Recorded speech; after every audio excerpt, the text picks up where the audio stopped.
અમદાવાદમાં અંગત અદાવતમાં શાકભાજી અને ફ્રૂટના વેપારી ઉપર ફાયરિંગ થયું છે। અજાણ્યા શખ્સોએ એક રાઉન્ડ ફાયરિંગ કર્યું છે। ફાયરિંગ કરી શખ્સો ફરાર થયા છે।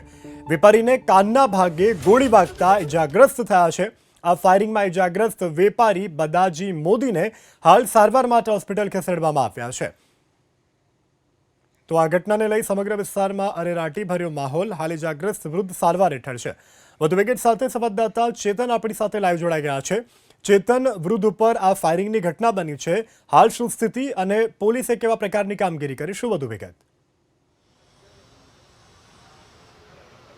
જો નહેરુનગર જેવા અમદાવાદના ભરચક અને પોશ વિસ્તારમાં આજે ફાયરિંગની ઘટના બની હતી। અંદાજે 7:15 થી 8:30 વાગ્યે જે બદાજી મોદી નામના વૃદ્ધ છે તે અહીં આ ખુરશી પર બેઠા હતા અને આપ દ્રશ્યમાં જોઈ રહ્યા છો કે એ ખુરશીમાં જ્યારે બદાજી ચમનાજી મોદી બેઠા હતા ત્યારે મોટરસાઇકલ પર આવેલા બે અજાણ્યા શખ્સોએ અચાનક તેની પર ફાયરિંગ કર્યું હતું અને તેમના પર ફાયરિંગ કરતાં તેમના કાનમાંથી લોહી નીકળ્યું હતું।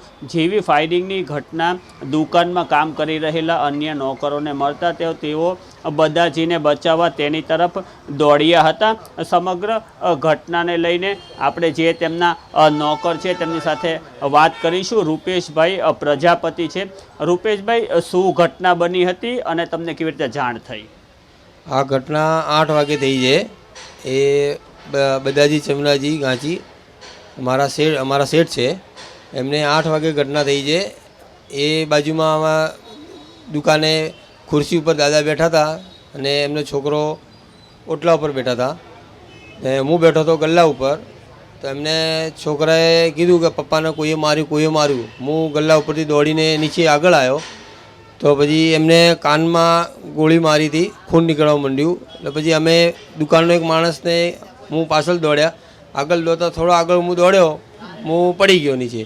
પડી જતાં આગળવાળા એક ભાઈ પછી પાછળ બાઇક ઉપર બેસીને જતા રહ્યા। એટલે પછી હું 2 જણા પાછા આવ્યા કે શેઠને વાગી હતું એટલે કે જલ્દી ગાડીમાં લઈ જઈએ।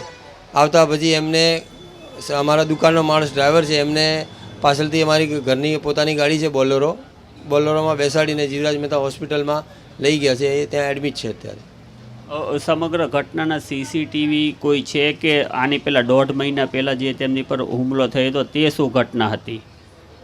એમને મહિના પહેલાં ઘટના થઈ હતી સવારમાં 5 વાગે। એમને કંઈક એ મારા શેઠ ઘરની દુકાનની પાછળ જ રહે છે। સવારે રોજ બજાર જતા 5 વાગે તો આગળ પાછળથી આવતા ગેલેરીમાંથી બહાર જતા કંઈક 2 જણા તો કેમેરામાં આપણે જોયું છે કે 2 જણા જતા કાકાને એક જણો પકડે છે ને એક જણો મારે છે। એમને પગમાં છરો મારેલો હોય છે।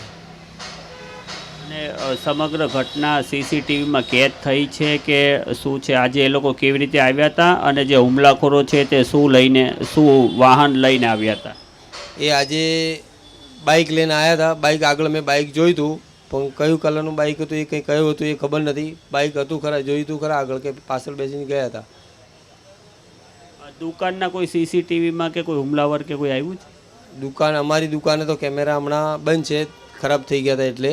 બાજુવાળામાં કેમેરા અને આગળના પાનના ગલ્લામાં કેમેરામાં બતાવે છે પણ એમનો ચહેરો નથી દેખાતો। જી, આ હતા રૂપેશભાઈ કે જેમણે જણાવ્યું કે અજાણ્યા 2 હુમલાખોરો આવ્યા હતા અને આ હુમલાખોરોએ જે બદાજી મોદી છે તેની પર હુમલો કર્યો હતો। ઘટનાને લઈને સમગ્ર વિસ્તારમાં હાલમાં અરેરાટી વ્યાપી જવા પામી છે। આસપાસના લોકો આપ દ્રશ્યમાં જોઈ રહ્યા છો કે પોલીસના અધિકારીઓ પણ અહીં પહોંચ્યા છે અને પોલીસે સમગ્ર કેસને લઈને સીસીટીવી પણ ખંગાળ્યા છે અને આસપાસની દુકાનના સીસીટીવી ફૂટેજ લઈ અને સમગ્ર કેસની તપાસ કરી છે।